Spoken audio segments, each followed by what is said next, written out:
Professor Fonagy, you have written a book with Anthony Roth on what works for whom, addressing the issue of the effectiveness of psychotherapy for different mental disorders. Can you please summarize what's your current view about what works, which psychotherapies work for which child mental disorders? Mm-hmm. But if you divide mental disorders into, say, something like 4 groups, and you think about anxiety, you think about ADHD, attention deficit hyperactivity disorder, you think about depression, and you think about conduct problems. There's kind of 4 major groups where psychotherapy is used. Then with anxiety problems, it's very clear that cognitive behavioral approaches and approaches that emphasize exposure to what is anxiety provoking works extremely well over a brief period of time, and there is very good follow-up data that suggests that it works for, once it's worked, it works for a long time. The situation with attention deficit and hyperactivity disorder is much more complicated. In fact, there is not very good evidence to suggest that after you have taken account of the use of stimulants, ADHD, behavior therapy or psychological therapy achieves a great deal. It's not, we don't know that it doesn't, but it seems like it's probably most likely to make a contribution to children who are anxious as well as having hyperactivity problems. In children who are depressed, who have a problem with depression, the 2 therapies appear to work quite well.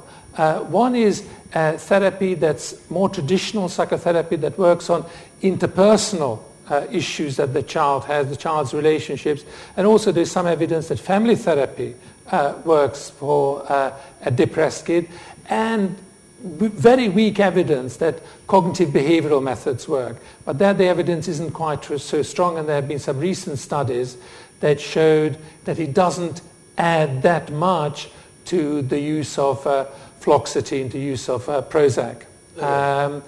And finally, in conduct problems, where there's a great deal of research, interventions that help the child solve problems, problem-solving therapy for older children is quite helpful. For younger children, therapies that involve the parents, particularly help the parent with parenting skills, making them into better parents, appears to be of great value.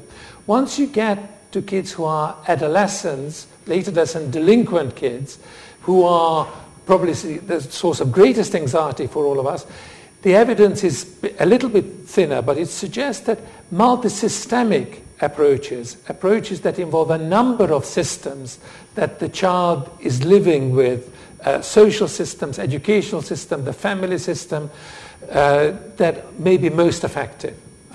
This is a thumbnail sketch. Obviously, this is a changing picture, and as new data comes in, the picture changes.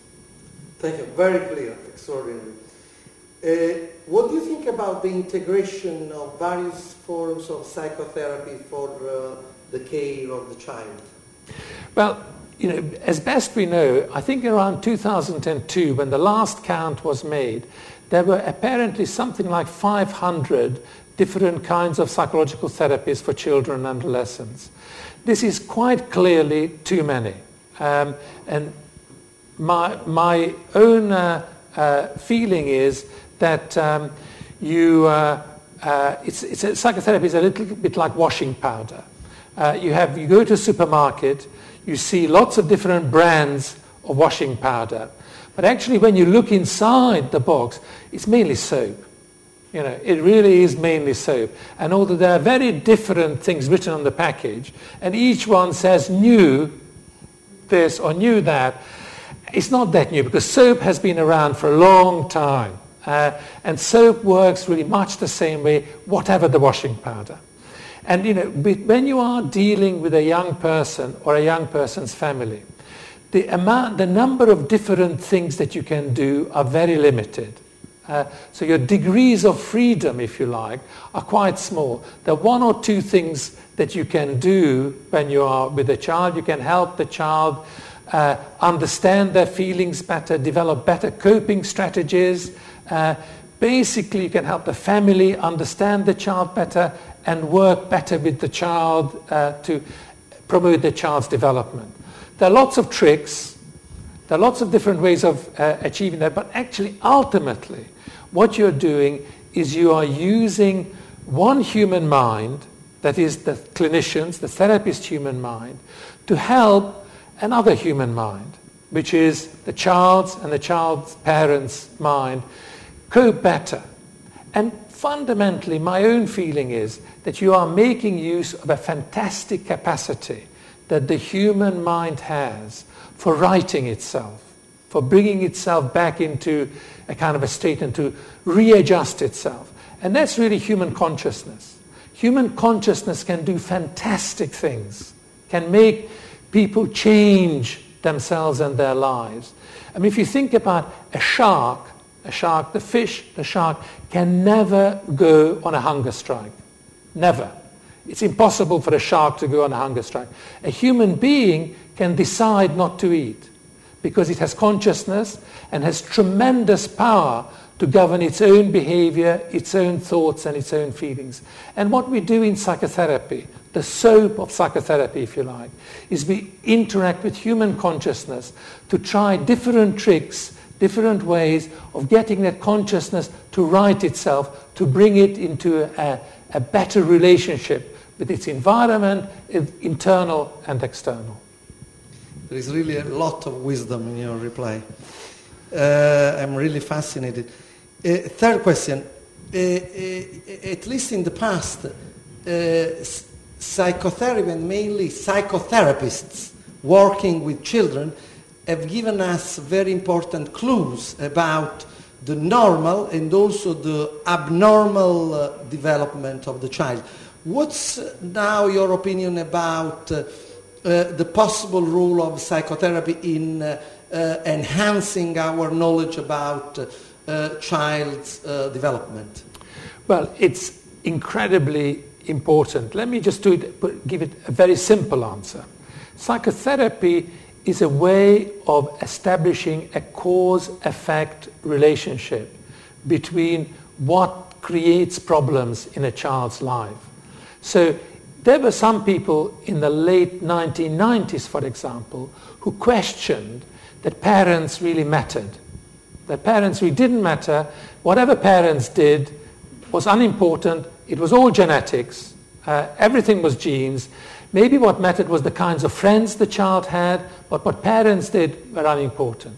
Well, if you look at the experimental literature, changing the parent's behavior in relation to the child dramatically changes the child's development. How can you say that parents don't matter? So in the current context, I think psychotherapy creates a laboratory, an experimental environment in which we can figure out what are the specific aspects in the child's environment that make a difference for the child's development. That modifying those aspects will create change for the child. So to me, the experimental aspect of child psychotherapy is one of the main. Obviously, also, we discover things by observing children. So psychotherapists discovered how important the child's feelings about the parents are and how important the parents' feelings about the child are in assuring normal social development for the child. So, for example, we know that the more the child is able to think about the parent as a thinking being, as a person with thoughts, feelings, wishes, beliefs, and desires, and in a complementary way, the more the parent is able to think about the child as a thinking being with thoughts, feelings, wishes, actually ensures the extent to which the child is resilient to social distress. So, for example, if the child is able to think about what makes the parents do certain things, even if that parent is very negative towards the child and is very critical and undermining of the child is protected from that negativity.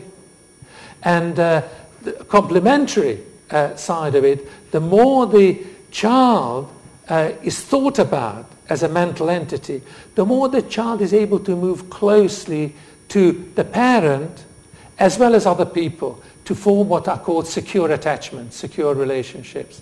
So these are the kinds of discoveries that when we make intimate connections with particular children, we learn as psychotherapists, and we are then able to put to good use in treating children and helping families. Excellent. Last question.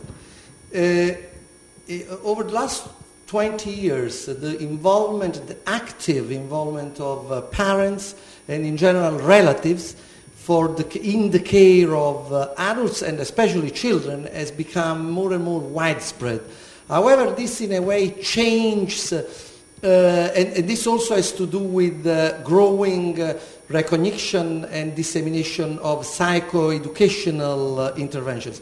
Now, this in a way changes the traditional psychotherapeutic setting, which was for a long time basically focused on a dyadic relationship. How do you think that it's possible to conciliate the traditional psychotherapeutic setting with a more active involvement of parents, relatives, and third parties? Well, I think, let me take that question in two parts.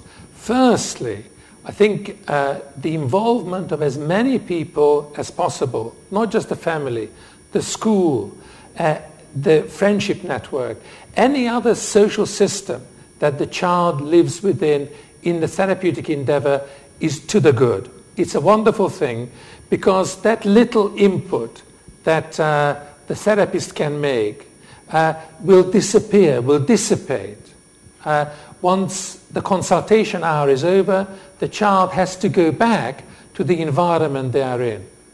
And unless you intervene with the social system, sometimes the specific child's social system, sometimes with social systems in general, entire schools, your input is just going to wash out, as the drug metaphor says. It's just going to disappear. Whilst you are there, the child behaves as you want the child to behave. As soon as you're gone, the other systems take over. So you've got to change the system that the child is within. There's no question about that. However,